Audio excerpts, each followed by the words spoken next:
Audiovisual Clips.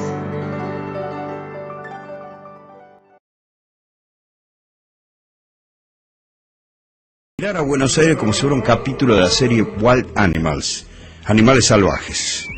Escuchen este dato. La ciudad de Buenos Aires tiene la misma población desde hace más de 60 años. La cifra no se mueve de 3 millones de habitantes. Pasaron 60 años.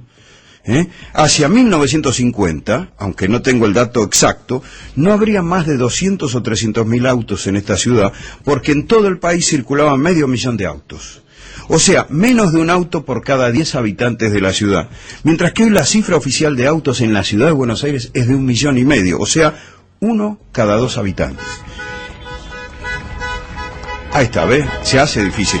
Esto significa que si 2 especies compiten por un mismo territorio, y una de ellas, la de carne y hueso, que marcha a 6 kilómetros por hora, permanece estable, mientras que la otra, la que marcha 10 veces más rápido, multiplica su descendencia por 5 o 7 y aumenta todavía más su velocidad, la primera especie está en problemas.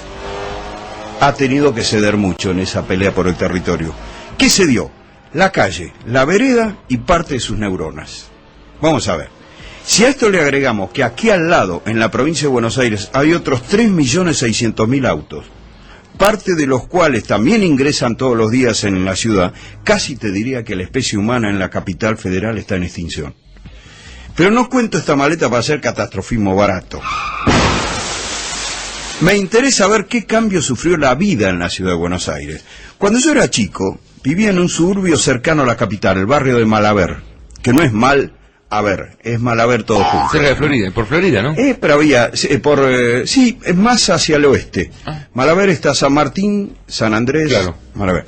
Bueno, y si tengo que describir mis juegos de todos los días eran la bolita, la figurita, las carreras de autitos en pistas que pintábamos en la calle. Y cuando venía un coche cada 20 minutos, che, vamos a la vereda. Pasaba el coche y volvíamos a la calle. Las carreras de a pie, el rinraje, las escondidas, la lucha, las piñas, tirar piedrazos, treparse a los árboles y el fútbol, por supuesto. Todo en la vereda y en la calle. Y se jugaba poniendo el cuerpo. Pero además jugábamos con el negro de enfrente. Mi mamá me decía, no juegues con el negro de enfrente, buscate un ambiente mejor. Pero yo no le hacía caso. Y el negro de enfrente, el muy turro, me ganaba a todo. A la bolita, a la figurita, a correr, a jugar al fútbol. Era mejor en todo. En mi vida de todos los días, me cruzaba bien y mal, porque a veces nos cagábamos a trompada, a piedrazo, con los negros enfrente en la calle y en los juegos, en la escuela pública, en el transporte público, en el hospital o la asistencia pública, en la plaza y en la cancha. Olviden la nostalgia. Muchas cosas no van a volver y no tienen que volver. Otras sí. Quiero pensar en los cambios, ¿a dónde nos llevan? Hoy mis nietas no se cruzan en la vereda con las negras y los negros enfrente, pues no salen a jugar a la calle. Juegan con sus compañeritos de escuela, que no incluyen negritos porque ellas no van a la escuela pública. Muchos de sus viajes son en el auto de papá, o con los tíos o los abuelos o amigos de mamá, todos en auto privado, pocos en el transporte público, en el auto de papá, viste, más o menos. La mayor parte de los chicos y grandes de clase media tienen prepaga, no van al hospital y no van a la cancha porque no es segura y porque tienen codificado. La especie de carne y hueso está en problema, pero la subespecie negro de enfrente directamente está en el horno. El cabeza hoy está mucho más lejos de nosotros, de nuestra vista, y le tenemos mucho más miedo que antes. La población de todo el país en 1950 no debe haber pasado de unos 12 millones. Hoy se triplicó. Si a pesar de eso, y de las migraciones de las zonas pobres a las ricas, la población de Buenos Aires no crece, entonces significa que la ciudad está ejerciendo algún filtro. Pone un pato bica en la puerta. Para mí ese pato bica se llama costo de vida. Es muy caro vivir en Buenos Aires. Algunos de los negros de enfrente consiguen eludir al pato bica de la puerta de Buenos Aires y se instalan en el baldío del fondo, en la zona sur, en hoteluchos de mala muerte, en viviendas intrusadas y en las villas. ¿Por qué? Porque en Buenos Aires todo está más cerca, el hospital, la escuela, el trabajo, la luz. Pero claro, como están en el fondo, se nos vuelven invisibles, salvo cuando vemos en los noticieros que agarraron ladrones o asesinos. O nos cuentan de violaciones y casi siempre aparecen cabecitas. Se nos vuelven visibles en las noticias policiales. Por supuesto que si la mayoría de los pobres fueran delincuentes o asesinos, como sugiere la imagen mediática, realmente estaríamos en problemas. Pero la absoluta mayoría son gente decente porque es lo correcto y porque saben que si un pobre comete un delito, no va a tener quien lo defienda como tienen el tirador de Belgrano o el padre Grassi. ¿No es cierto? Por ejemplo, en Estados Unidos, el sociólogo Pierre Bourdieu dijo que si sacaran a la calle a todos los presos, la tasa de desempleo aumentaría un 4%. Son los pobres los que están en la cárcel. Los otros tienen ejércitos de abogados para defenderlo todo. Pero son detalles que no tenemos tiempo de considerar. La subespecie pobre se ve poco, son poco visibles. Los autos bonitos y potentes sí son muy visibles y se muestran mucho en las calles y en las propagandas. Y dada la impresionante tasa de accidentes y de muertes en las calles de Buenos Aires, yo tengo una propuesta. Los avisos de coches tendrían que venir acompañados de advertencias como los avisos de cigarrillo, viste, que dice que puede producir cáncer, o los de bebidas que el exceso lleva al alcoholismo. Bueno, los avisos de coche deberían decir que los excesos con los coches producen muertes. ¿Por qué no lo dicen? Porque desde hace medio siglo la economía, la sociabilidad y la cultura de Buenos Aires están organizadas alrededor del vasallaje al automóvil. Podríamos decir que la fecha inicial es la del plan Larkin dictado por el Banco Mundial a Frondizi hacia el año 61, quien al mismo tiempo que alentó la erradicación de fábricas de autos, fue con Frondizi, inició el desmantelamiento de los ferrocarriles y encima, en 1961, estableció la muerte del tranvía, porque era una verdadera antigüedad.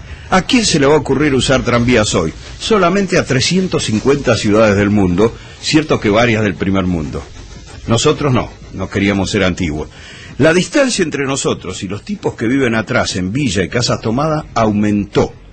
Ya hasta enrejamos las plazas para que no se mezclen los tantos, porque para colmo la proporción de pobres y desamparados creció brutalmente desde que fue desmantelado el estado de bienestar.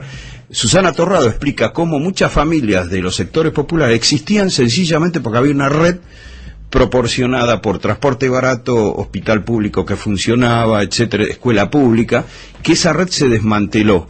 Y entonces con eso se vino abajo miles de familias que ahora están a cargo de mujeres, porque los hombres desocupados se fueron a la miércoles. Lo que quiero decir es que vivimos encapsulados en espacios junto a nuestros iguales. Se ha quebrado la sociabilidad, el cruce entre clases sociales y por supuesto se ha quebrado la solidaridad. El negro de enfrente ahora es una amenaza. No importa que por lejos la mayor amenaza proviene de nuestros iguales que manejan autos. Realmente uno tiene mucha más chance de morirse o de quedar mutilado por ser atropellado por un coche o colectivo que por un ataque de robo.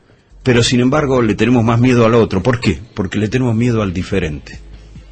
El sentimiento de inseguridad lo ponemos en el negro enfrente. Y fíjate qué cosa, porque nos llenamos de miedo, poblamos la ciudad de canas y marrones, que son los negros enfrente invisibles, pero calzando uniforme. Y lo mismo sentimos que nos están mirando, no nos quedamos tranquilos.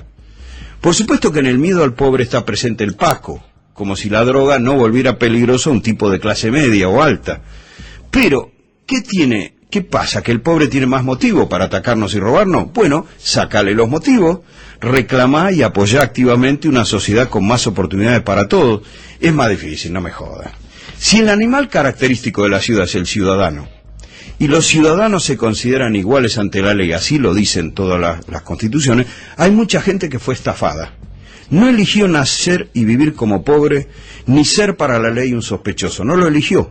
Allí es donde tiene que entrar el Estado para terminar con la cacería de esa subespecie negro de enfrente, buscar más equilibrio y menos injusticia.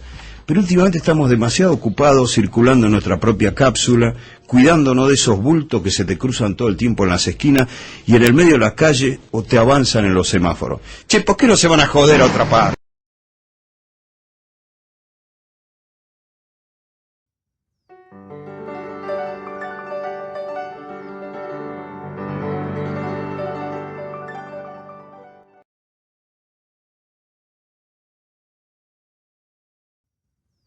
Gracias por ver y escuchar este video, y no olvides suscribirte para recibir las notificaciones de nuevos videos todas las semanas. Dale a me gusta si te gustó, y comparte en las redes sociales para que el canal siga creciendo, y trayéndote a los mejores exponentes de las artes audiovisuales.